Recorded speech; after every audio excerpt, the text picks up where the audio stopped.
Sir, paano kung ayaw gumagana ang rewind sa Singer machine? Salamat po.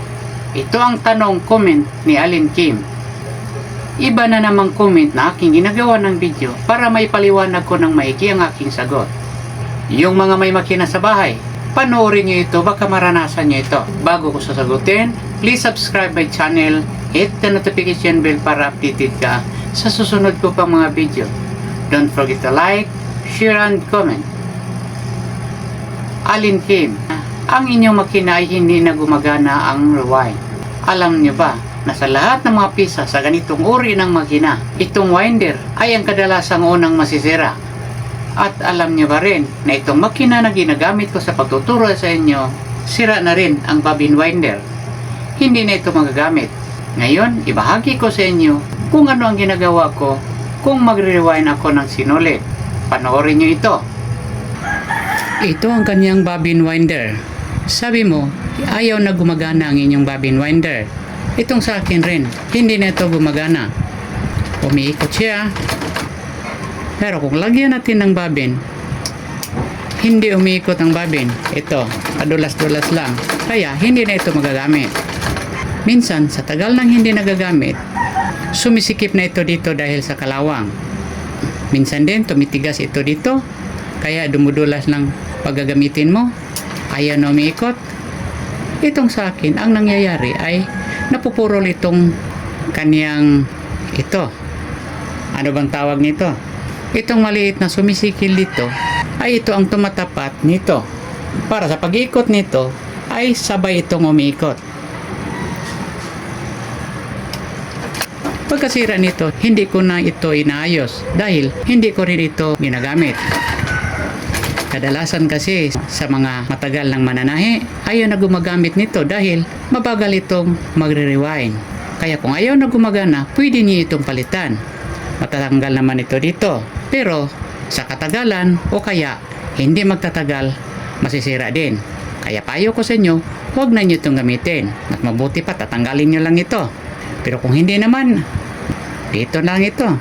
Ang gagawin nyo, pag magre-rewind kayo ng sinulid, pero sira na inyong winder, ito ang gamitin nyo. O kaya, barbecue stick. At iganon nyo. Dito nyo ilagay. Kung paikutin nyo siya, ganon. Magre-rewind na kayo. Pero ang sinulid na re-rewind ninyo, kailangan may mapaglagyan. Gumawa ka nito. Isang maliit na malapad na kahoy, lagyan mo ng pako dito. At ang haba niya, huwag lumampas dito. Kasi pag magwawain kayo, habang ganon ang sinulid, minsan sumasabit ito dito. Yun kung lumampas ito. Halimbawa, katulad nito. Huwag ganon, huwag ipalalampas. Kailangan ang pako nga gagamitin nyo, yung hindi makita nito. Para pag hila ng sinulid, hindi ito masasabit. At ilagay mo dito sa baba. Yan, ipapakita ko sa inyo saan ilagay.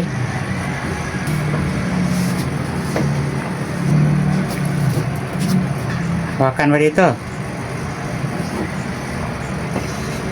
Tapos ito. Hawakan mo dito at iwain nyo sa kamay hanggang madaganan ito ang kanyang gulo. Tapos ganon. Hawakan nyo dito sa inyong kalingking. Lagay mo dito. Yun.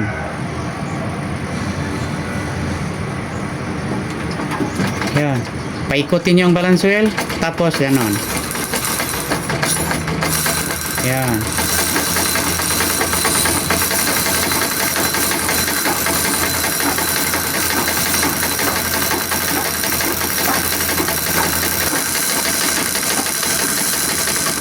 Tama na ito.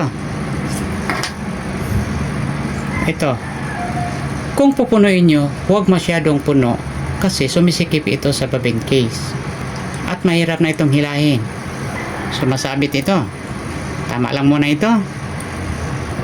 Huwag na nyo itong gamitin. Sagawa lang ito. Mabuti pa kung matatanggal nyo, tanggalin nyo yan. Noong nagtatrabaho pa ako sa pananahi sa ibang tailoring shop, nung wala pa akong sariling patahian, wala ako kahit isang kasama na gumagamit nito. Kasi mabagal ito kahit hindi pa ito nasisira. At hindi rin sila gumagamit nito. Ang mas mabilis pang paraan paggamit nito bilang magaling na mananahi. Ito, halimbawa, habang nagtatay kayo at naubusan kayo ng sinulid sa ilalim, tatanggalin nyo ito ang kanyang bobbin case. Ito ang kanyang bobbin case. Tapos, ito ang kanilang gawin. At ako rin, ganyan rin ang ginagamit ko. Hindi na tayo humahanapan ng pako o kaya barbecue stick o kaya ano na matutuhog nyo dito. Ito na lang, pagtanggal nyo ng bobbin case, ganon. Ipapakita ko sa inyo kung paano. Ganon pa rin. Ilagay nyo pa rin dito. At saka, ilagay sa baba. Ito.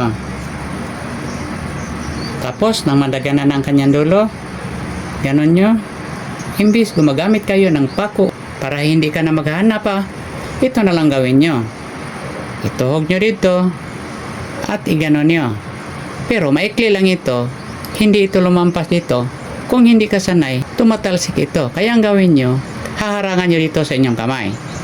Subukan natin, tingnan nyo. Yan.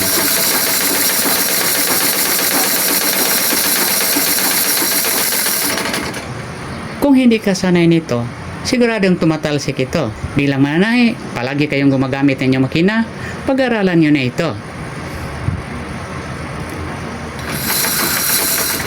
Harangan nyo lang dito sa dulo para hindi tumatalsik. At ito na ang magsilbi niyang pako na ilalagay nyo dito.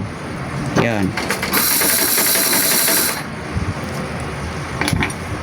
At may mas madali pa niyan. Share ko lang sa inyo. Sa inyo kung gawin nyo ito. Kadalasan sa mga kasamahan ko sa pananahi dati, at marami pa akong ibang nakita na matagal ng mananahi na parang nagkakarera sa pananahi, hindi sila gumagamit nito. Ang gawin nila, pagkaubos ng kanilang sinulid, tatanggalin ang bobbin case at iwain dito, pagkatapos ilagay doon, at ang ito ay kakagatin nila dito at iharap dito. Share ko lang sa inyo yan, nasa inyo kung gawin nyo yun. Pero ako, ginagawa ko rin yan. Basta masisiguro ko na hindi marumi ang sinulid. Kasi kakagatin natin yan. Magawain ako at kakagatin ko rin. Pero hindi ko ipapakita inyo paano ko kinagat. Baka sabihin ng iba, kumakain ako ng sinulid. Ulitin ko, kakagatin lang, hindi kakainin. Ganito.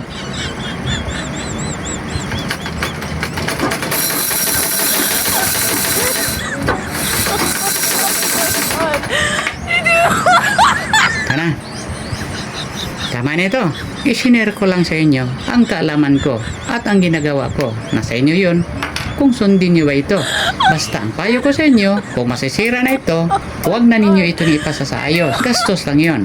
Kumuha ka ng pako o kaya barbecue stick para dito at maglagay ka ng pako sa isang malapad na kahoy at itatabi ninyo ito kung wala nang gamit. Para kung kailangan nyo, kunin nyo at gamitin nyo. Isa ito sa inyong gamit bilang mananahi. Pero kung ayaw ninyo ito, katulad ng iba ko kasama, dati, kagatin nyo rin. Huwag lang kainin. Ito lang ang may share ko sa inyo. Sana'y natutunan nyo at bahala na kayo kung anong paraan ang gagamitin nyo. Kung ito lang ang problema na inyong makina, maliit na problema lang yon. Sana'y natutunan nyo ang lahat na itinuturo ko sa inyo ngayon. Abangan nyo ang susunod ko pang mga video. Dahil marami pang comment, tanong sa akin, na aking sasagutin. Baka tanong nila, tanong nyo rin. Ako ang inyong tutorial para sa basic sewing tutorial.